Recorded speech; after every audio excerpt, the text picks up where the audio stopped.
Subscribe and press the bell icon to never miss a video from NYOOOZ. Good evening, everyone. Firstly, I want to repeat what I said on Sunday in Australia. I understand and share the anger and disappointment of Australian fans and the broader Australian community about the events that unfolded in Cape Town on Saturday. We've held a board meeting today, and I want to assure people that the chairman and other directors of Cricket Australia share these same sentiments.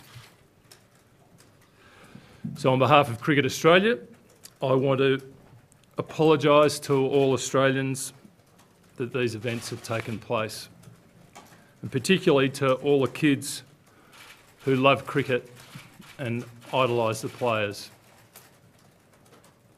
I want to also apologise to Cricket South Africa and South African fans that this issue has overshadowed what otherwise should have been a wonderful series. As the chairman has said in his statement earlier tonight, we recognise that this issue goes beyond the technical nature of offences and various codes of conduct. It's about the integrity and reputation of Australian cricket and Australian sport. Ultimately, it's about whether Australians can feel proud of their national sporting teams. That depends as much on the way players conduct themselves as it does about winning or losing. It's all about how we play the game.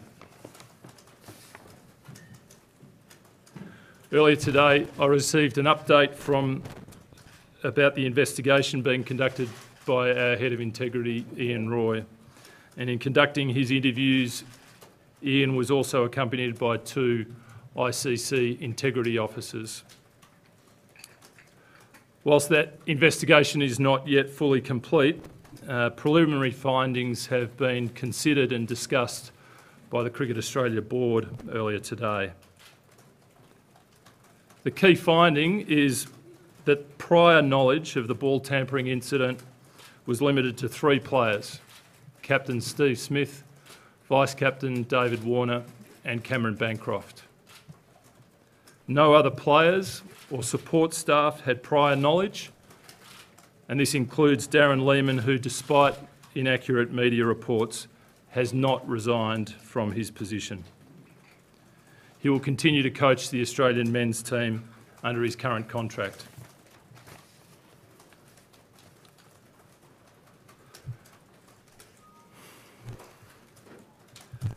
The players involved have officially been reported for breaching Cricket Australia's Code of Conduct under Article 2.3.5.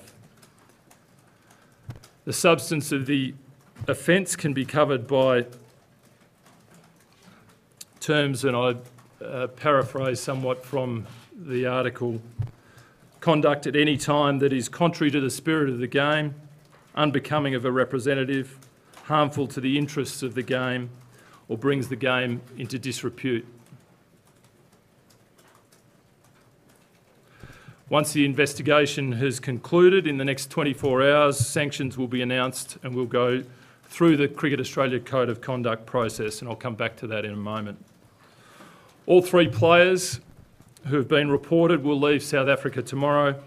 Their replacements in the Australian squad for the 4th test here in Johannesburg will be Matthew Renshaw, Glenn Maxwell and Joe Burns. Replacement players will arrive in South Africa over the next 24 hours. Tim Payne has been officially appointed captain of the Australian men's test team.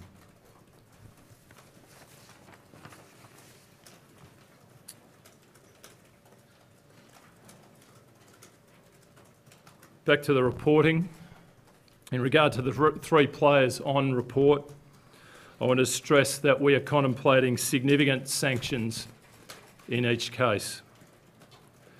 These sanctions will reflect the gravity with which we view what has occurred and the damage it has done to the standing of Australian cricket. I fully understand the appetite for urgency for more detail.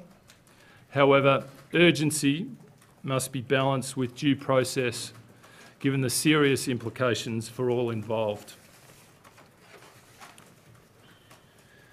In addition to sanctions for individuals, Cricket Australia will take the opportunity to review the conduct and culture of our professional teams, and naturally this will involve consultation with relevant experts. We'll have more to say about how this will proceed in the coming weeks. A clear focus will be on re-engaging with Australian cricket fans and the Australian public to rebuild respect and pride. I also want to place on record my strong support for the sentiments that ICC CEO David Richardson has expressed about the need to raise standards generally. I agree completely that the ICC and member countries, member boards, including Cricket Australia, need to define more clearly what is expected of players and then enforce the standards in a consistent fashion. And I agree that all member countries, including Cricket Australia, need to show more accountability for their team's conduct. Winning is important, but not at the expense of the laws or the spirit of the game. In conclusion, I understand and share the anger and the disappointment of the Australian cricket family about these events. This is a serious issue and it needs to be dealt with properly and with due diligence. But now, as a matter of urgency, we'll complete the process by tomorrow morning, and in the next 24 hours we'll be in a position to announce sanctions. I'm now happy to take questions. We'll go with Chris first.